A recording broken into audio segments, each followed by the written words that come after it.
कहानी बहू। Subscribe. किशोरी लाल जी के बेटे राघव की शादी की बात जगह जगह चल रही थी, लेकिन किशोरी लाल जी को कोई लड़की पसंद ही नहीं आती थी।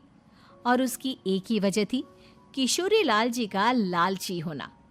उनको लड़की वालों से मोटा दहेज चाहिए था और इसी चक्कर में एक दिन वो एक बहुत पैसे वाले के घर अपने बेटे का रिश्ता लेकर पहुंचे। उस आदमी का नाम था ओम प्रकाश। देखिए किशोरी लाल जी, मेरी एक ही बेटी है और मेरी सारी संपत्ति जायदाद सब कुछ मेरी बेटी नैना का ही है। पापा, नाम से लगता है बहुत खूबसूरत होगी। कितना अच्छा नाम है ना, नैना। ओ, वैसे बात तो सही है आपकी। अब इतना पैसा है, जमीन जायदाद है, इकलौती बेटी, आप भी क्या करेंगे? सब कुछ उसे ही देंगे ना। बिल्कुल ठीक पहचाना आपने। बस बेटी की शादी और सारी जायदाद उसके नाम। पापा, बिना देखे हाँ कर दीजिए ना। इतना अच्छा रिश्ता फिर कहाँ मिलेगा? माला माल हो जाएंगे हम। मैं अपनी बेटी को बुलाता हूँ। अरे नहीं नहीं नहीं नहीं, आपकी बेटी का नाम नैना है, सुनकर ही लगता है बहुत सुंदर होगी। रहने दीजिए अंकल, मैं तो आपकी बेटी के नाम से ही इतना खुश हो गया हूँ कि उसे बिना देखे शादी करने को तैयार हूँ। अब तो मैं उसका चेहरा सीधे शादी के बाद ही देखूंगा। और इस तरह राघव नैना का चेहरा नहीं देखता और उससे शादी कर लेता है। शादी के बाद अपनी सुहाग रात पर जब राघव नैना का घूंघट उठाकर देखता है तो नैना की आंखें बंद थी। कितनी खूबसूरत हो तुम नैना, जरा अपनी आंखें खोलकर मेरी तरफ देखो तो सही। नहीं, मुझे शर्म आती है। अरे, मैंने तुम्हें शादी से पहले भी नहीं देखा, और अब अगर तुम आंखें खोलकर मुझे देखोगी भी नहीं तो मुझे अच्छा कैसे लगेगा? इससे पहले कि नैना अपनी आंखें खोलकर राघव की तरफ देखती, अचानक से लाइट चली गई और राघव नैना को पूरी तरह से देख भी नहीं पाया। अगली सुबह नैना राघव के लिए नाश्ता बनाकर लेकर आई। अरे ये क्या, आधा पराठा सीका हुआ है और आधा बिल्कुल कच्चा। ये तुमने क्या किया नैना? बहू, तुमने क्या आधा पराठा तवे से नीचे लटका कर रखा था, जो आधा सिका है और आधा कच्चा? मुझे जितना दिखेगा उतना ही तो सीखूंगी ना पापा जी। जहाँ जहाँ मुझे नजर आ रहा था वहाँ मैंने सीख लिया, जहाँ जहाँ नहीं दिखा वहाँ कच्चा रह गया होगा। इसका क्या मतलब है? ये कैसा मजाक कर रही है तुम? अरे बहू, तुमने इतना लंबा घूंघट क्यों लगाया हुआ है? देखो, हमारे घर में बहुओं को बेटी की तरह रखा जाता है, और फिर तुम तो इतना सारा माल लेकर आई हो। देखो, ये घूंघट डालकर रखने की कोई ज़रूरत नहीं है। हाँ नैना, पापा जी ठीक कह रहे हैं, तुम तो आराम से रहो, अपना ही घर समझो। नैना अचानक से अपना घूंघट उठा लेती है। अरे ये क्या पापा, नैना की तो एक आंख फूटी हुई है।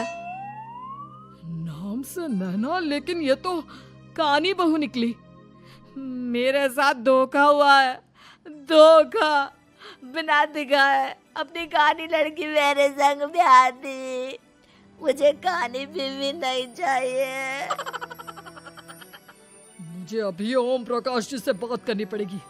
आखिर उन्होंने मेरे साथ ऐसा किया क्यों? अरे, आप लोगों ने ही तो पापा से कहा था कि आप लोग शादी से पहले मुझे देखना नहीं चाहते। अब मेरे पापा पर क्यों इल्जाम लगा रहे हैं? अरे लेकिन उन्हें बताना तो चाहिए था ना कि तुम कहानी हो, एक आंख से तुम्हें दिखाई नहीं देता। किशोरी लाल और राघव नाराज होकर ओम प्रकाश को अपने घर बुलाते हैं। पापा जी, ये आपने क्या किया? शादी से पहले बताया क्यों नहीं कि नैना की आंखों में परेशानी है? अरे, आप ही ने तो लड़की देखने से मना कर दिया था। अरे लेकिन आप बता तो सकते थे। आपको तो हमारी बेटी की प्रॉपर्टी चाहिए थी, वो भी पूरी की पूरी। अब क्या हुआ अगर उसे आधा दिखाई देता है? प्रॉपर्टी तो आपको पूरी मिल गई ना। अरे ये क्या बात हुई? मेरी शादी प्रॉपर्टी से नहीं, आपकी बेटी से हुई है। अब ये तो पहले सोचना चाहिए था, तब तो मेरी प्रॉपर्टी देखकर तुम्हारी जुबान लप लपा रही थी। लेकिन मैं कानी लड़की को अपनी बीवी बनाकर नहीं रख सकता। पापा, कुछ करिए ना आप।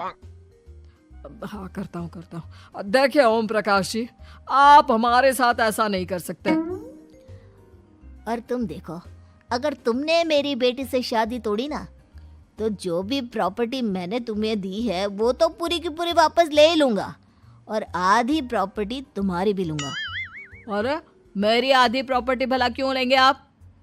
इसलिए क्योंकि मेरी बेटी को आधा नजर आता है और उसकी नज़र अभी तक तुम्हारी आधी जायदाद पर ही पड़ी है। अब तुम उसे घर से निकालोगे तो कुछ तो लेकर जाएगी ना।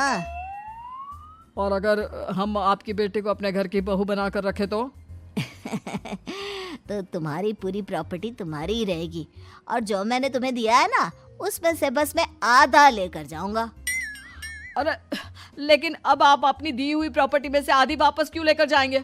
अगर मैं आपकी बेटी को अपनी पत्नी बनाकर रखने को तैयार हूं तो? इसलिए ताकि भविष्य में अगर तुम मेरी बेटी को धोखा दो तो उसके पास कुछ तो रहे जो पति का हो। वैसे मेरे पास तो बहुत कुछ है, लेकिन अपने पति की कोई निशानी तो उसके पास होनी चाहिए ना। अब अगर तुमने मेरी बेटी को कानी कहा तो तुम्हें प्रॉपर्टी भी कानी ही मिलेगी, पूरी नहीं। जमाए राजा। किशोरी लाल और राघव समझ चुके थे कि वो बुरी तरह फंस चुके हैं और अब उनके पास वहां से निकलने का कोई चारा नहीं है। अब समझ में आया ना, लालच बुरी बला होती है।